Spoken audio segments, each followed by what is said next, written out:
No, that last story was really a hard act to follow because as a person a little bit more mature than 21, I'm 26. It takes a lot of courage to go through something like that, and it takes even more courage to talk about it. But when I was even younger than that, when I was about 6 years old, I pretty much had the birds and the bees figured out. The birds, the bees, and some. You know, I had seen births, I had seen the dogs being birthed, I had seen kittens being birthed, I had seen goats. You know, when you grow up in a rural community, you see everything. Now, the only thing I couldn't figure out, I could explain how all of this started, you know, how they joined together, except, you know, I wasn't sure about chickens. Yeah. At 6, I couldn't really figure out why the chickens didn't come out the same way as the puppies or the goats. But anyway, that just explained that at 6 years old, birth was nothing strange. Everybody I knew, or everybody in the community in which I lived over the age of 30, was born at home. I was born at home. My mother was born at home. My grandmother was born at home. My sister was born at home. Everybody I knew was born at home. Well, except for my brother. But that's another story. Okay. Now, it's not that we didn't know about hospitals, okay? In the community to which I belong, in another place, in another time, hospitals were the place that the midwife said you had to go if she anticipated problems. So, but everybody wanted to be born. You just accepted it. You know, you're going to be born at home. The midwife came and visited, and she poked, and she prodded, and she rubbed, and she massaged, and she did all of that, and you had ritual baths, and she told you what to eat, and what not to eat, and what not to drink, and what not to smoke. So it was very, very common. No biggie. Well, in my family, extended family, my aunt, and I'm not going to call her by name, but I'm just going to say my aunt A, yeah, she decided to get married, and she moved off into the city. Well, 6 months later, she was expecting a baby, and the baby was due in 1 month. Do the math. Yeah. Well, she decided she wanted to come home and have this baby. So she left the city and she came back home. And it was kind of fun for a while because we kids, my sister, my brother and I, we had to give up the children's room to my aunt. You know, so we got to sleep under the dining table. Now, that was, wait, that was a lot of fun because you could drape stuff over, you could turn it into a fort. When nobody was looking, you could play house. You know, remember I told you I knew all about how conception and that sort of thing, but you know, some of the details I wasn't too exactly sure, and had to depend on information from some older relatives, and it wasn't always correct. But we tried to figure it out under the table.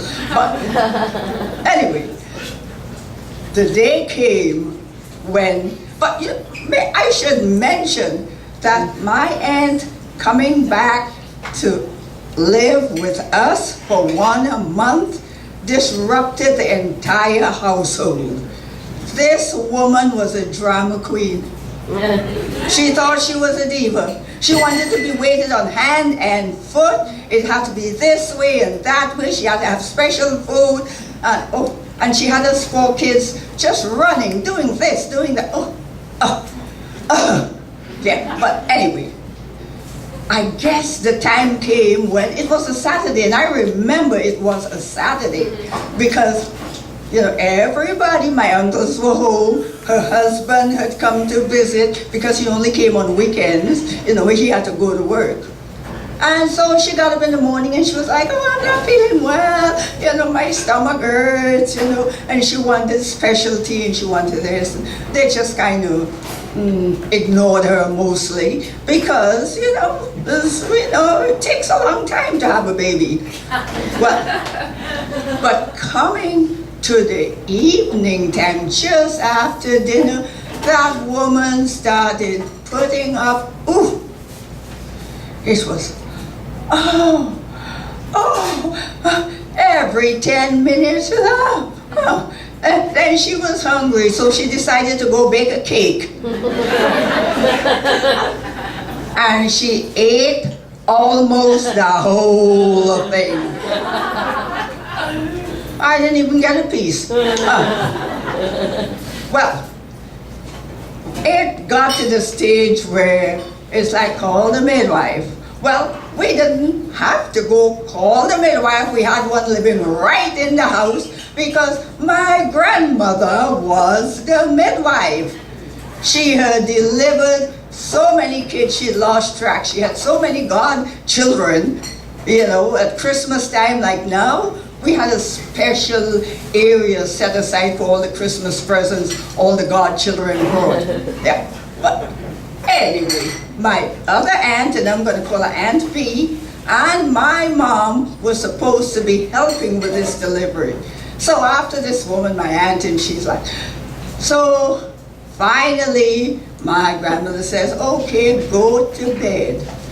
Go to bed. Now, everything was prepared.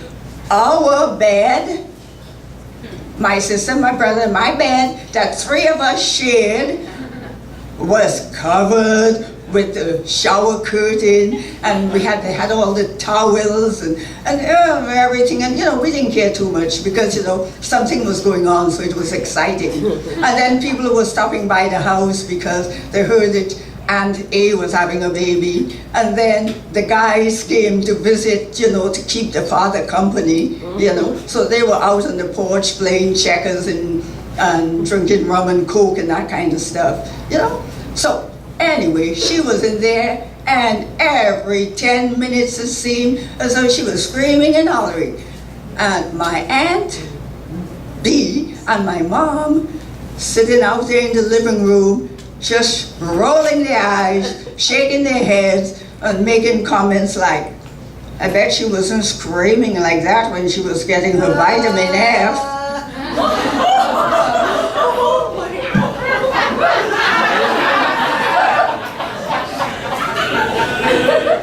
Well, we tried to figure out what vitamin F was. We knew about C. I definitely knew about C. You know, and that's the stuff they gave you in the cod liver oil and all that kind of stuff. But I didn't know about F. So I just throw that in the back of my mind to ask questions afterwards. Anyway, finally, this woman screaming in there like one of the hogs going to the slaughter. And you hear my grandmother, you're hearing these things about like push, breathe, pull. My aunt and my mom taking turns going into the room. You see towels coming out, towels going in, hot water going out, hot water going up.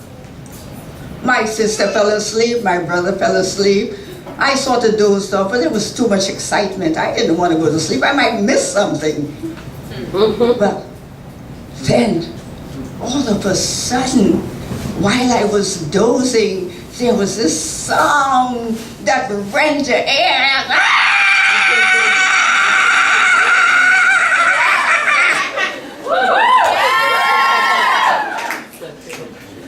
Man, I got out from under that table. I thought the sky was falling on my head or something. And then it went again.